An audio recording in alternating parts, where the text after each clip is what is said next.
Olá pessoal, sejam muito bem-vindos a mais um vídeo aqui do canal. Nesta quarta-feira, dia 7 de abril de 2021. Pelo menos nas pesquisas que eu fiz, né? Eu não vi nenhum time que foi fundado no dia 7 de abril.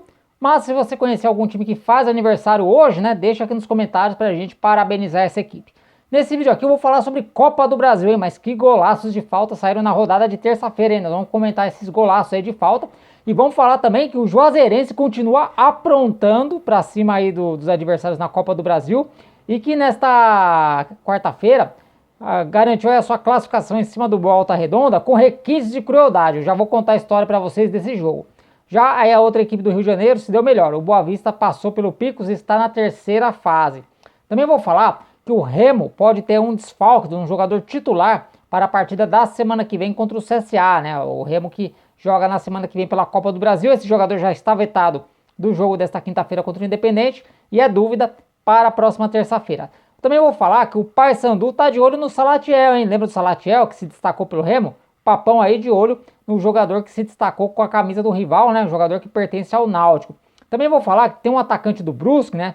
Ele aí se machucou, uma contusão séria e pode aí ficar 9 meses afastado dos gramados. Eu vou falar para você quem é esse jogador e o que aconteceu com ele. Mas antes da gente entrar no assunto, se você está conhecendo o canal agora, está conhecendo o conteúdo, ó, aproveite para se inscrever e ativar o sininho para você ser avisado sempre que vídeos forem ao ar, né? A gente posta vídeo aqui todo dia, então sempre que um vídeo novo for ao ar, você vai ser avisado para ficar aí por dentro das últimas informações.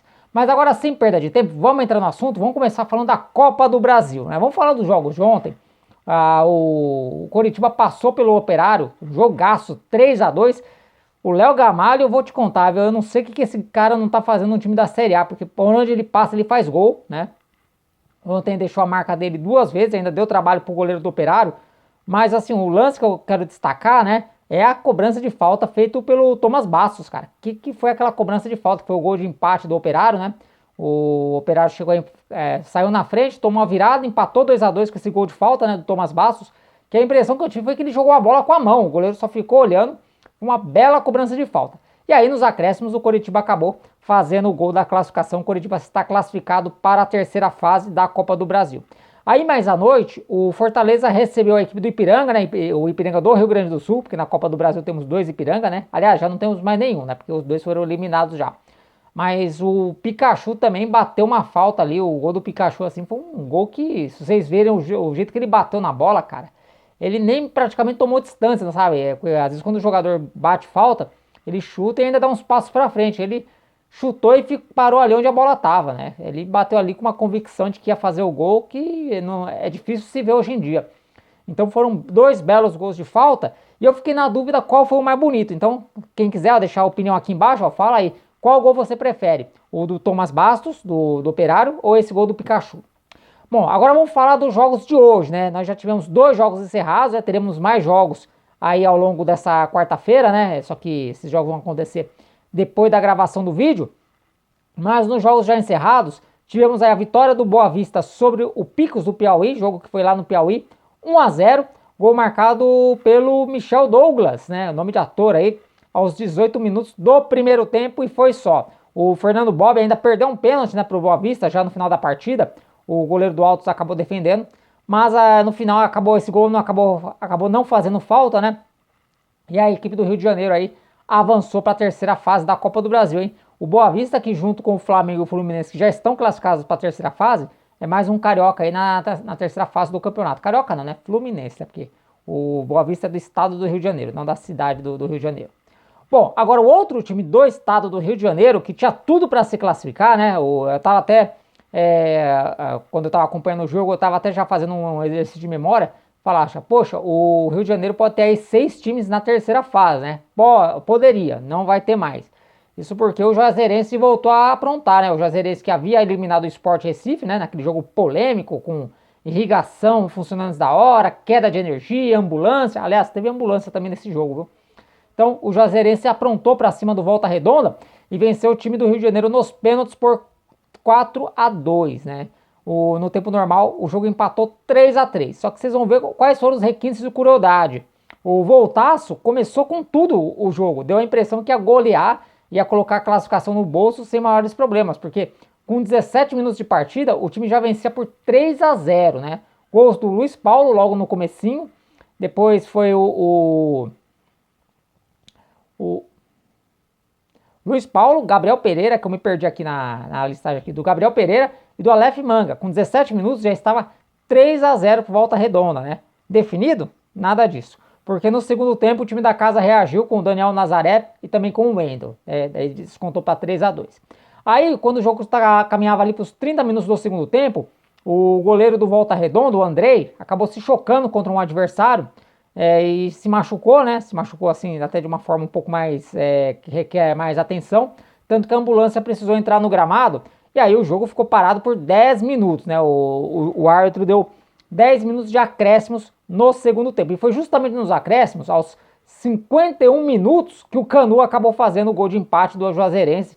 Juazeirense que terminou o primeiro tempo perdendo por 3-0 e conseguiu o gol de empate do 3-3 aos 51 minutos do segundo tempo. E aí a partida foi para os pênaltis, né? Vocês se lembram que eu já comentei aqui outras vezes que nessa fase o empate leva a decisão para os pênaltis. E aí a equipe do Juazeirense, apesar de ter perdido a primeira cobrança, ainda conseguiu se recuperar e fechou a conta em 4-2, né? E está classificado para a terceira fase. Vamos ver agora Vitória e Bahia. Vitória e Bahia vão estar em campo nesta noite, né? Vamos ver se as outras duas equipes baianas também avançam para a segunda fase, para a terceira fase, né? Melhor dizendo, da Copa do Brasil. Amanhã temos mais jogo, né? Amanhã vamos ter Criciúma e Ponte Preta. O Criciúma, né? Como eu já falei aqui nessa semana, num dos vídeos, uma situação terrível no Campeonato Catarinense, pode ser rebaixado nesse final de semana. Então, se você ainda não viu o vídeo, procura aqui nas nossas playlists que eu explico toda a situação do Criciúma. Vai jogar contra a Ponte Preta. A Ponte Preta aí que tá parada faz um tempo, né? Ainda teve aí vários casos positivos de Covid no elenco. A Ponte Preta aí que tá meio que sem ritmo de jogo, né? Porque o Campeonato Paulista ainda tá paralisado. Vai enfrentar um Criciúma aí bastante pressionado em seu campeonato estadual. Aí mais à noite, vamos ter aí um jogo bem interessante, né? Vamos ter o Vila Nova jogando contra a equipe do Juventude, né? Esse jogo aí promete ser um jogo bastante equilibrado. Então, nós vamos aguardar aí para ver o que vai sair desse jogo aí que promete aí ser interessante. Bom, agora vamos mudar de assunto, né? Eu falei de campeonato estadual, até na escalada das notícias aqui, eu acabei passando batido. Vamos falar um pouco do Imperatriz, né? Falando em rebaixamento, né? Que o Criciúma está correndo sério risco de ser rebaixado para a segunda divisão em Santa Catarina. Mas o Imperatriz, depois de ter sido rebaixado para a Série D do Campeonato Brasileiro, com a pior campanha da Série D nesse atual formato, o Imperatriz na semana passada também foi rebaixado no Campeonato Estadual. E nesta quarta-feira o presidente, né? O Wagner Aires, ele concedeu uma entrevista coletiva, né? Por meio da internet, né? Evidentemente. Concedeu uma entrevista pela internet, junto com o Charles Guerreiro. O Charles Guerreiro está acumulando a função de gerente de futebol, né? E também de treinador, né? O Charles, que tinha assumido o Imperatriz ainda durante a Série C, ele segue na equipe aí, vai seguir na equipe, né? Mas não como treinador, já eu explico por quê. Então, o gerente de futebol, o Charles Guerreiro, o presidente do Imperatriz, eles consideram essa entrevista, e o Aires falou, né, que o time vai disputar a Série D do Campeonato Brasileiro, apesar de todas as dificuldades, o time está confirmado na Série D, e ele falou que para disputar a primeira fase com uma equipe competitiva, ou seja, para montar um time competitivo só para a primeira fase da Série D, ele vai precisar de em torno de R$600 mil, né? Essa é a estimativa que o Imperatriz precisa só para disputar a primeira fase da Série D com o time competitivo, sem contar as outras fases. Ele revelou ainda que a dívida do clube gira em torno de R$4 milhões, né? Vocês viram aí a semana passada notícias de times que já estão batendo a casa de 1 bilhão, né? R$4 milhões não parece ser muita coisa, mas para uma equipe como o Imperatriz, né? É um valor significativo, né? Até porque o time não conta aí com altas receitas de TV, altas cotas de patrocínio, então esse é um valor significativo para uma equipe do tamanho do Imperatriz. O presidente ainda falou que no Campeonato Maranhense a folha salarial do clube foi de R$70 mil, né? E as despesas totais por mês, né, para tocar o time no campeonato, foram de R$110 mil. Ele falou que 80% do que foi gasto no estadual foi dinheiro dele, né? Ele botou dinheiro, segundo o presidente, do próprio bolso para poder manter o time no campeonato estadual. E ele falou que o objetivo da equipe era se manter na primeira divisão estadual, né? O objetivo do time era bem modesto, era não cair. Porém, ele já contava também com um possível rebaixamento, né? A queda do Imperatriz para a segunda divisão no Maranhão era considerada. Daí ele também na entrevista falou aí, criticou, né, as gestões passadas do clube, né? Falou que as gestões passadas não fizeram uma boa administração, que deixaram o time nessa situação. Com relação ao Charles Guerreiro, o Charles Guerreiro ele vai dirigir a equipe na última partida do estadual contra o Bacabal, né, o jogo que fecha a participação do Imperatriz no Campeonato Maranhense. Esse jogo ainda não tem data para acontecer. E aí depois ele vai ficar fazendo a função só de gerente de futebol. Então o Charles Guerreiro, após o jogo contra o Bacabal, vai deixar o comando técnico da equipe, vai ficar apenas como gerente de futebol. E aí o Imperatriz vai sair à busca de um técnico para dirigir o time durante a Série D do Campeonato Brasileiro. Então essa daí é a situação do Imperatriz, né, que eu já até fiz um vídeo na semana passada falando, né, sobre o rebaixamento, e hoje o presidente aí concedeu uma entrevista dando satisfação ao torcedor do Imperatriz, né, sobre a situação da equipe.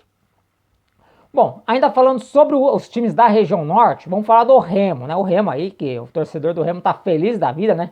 Ainda nessa quarta-feira aí ainda rola, né, memes e piadas aí com relação à vitória no clássico, né? 4-2 no domingo passado, né? Vitória em cima do Paysandu.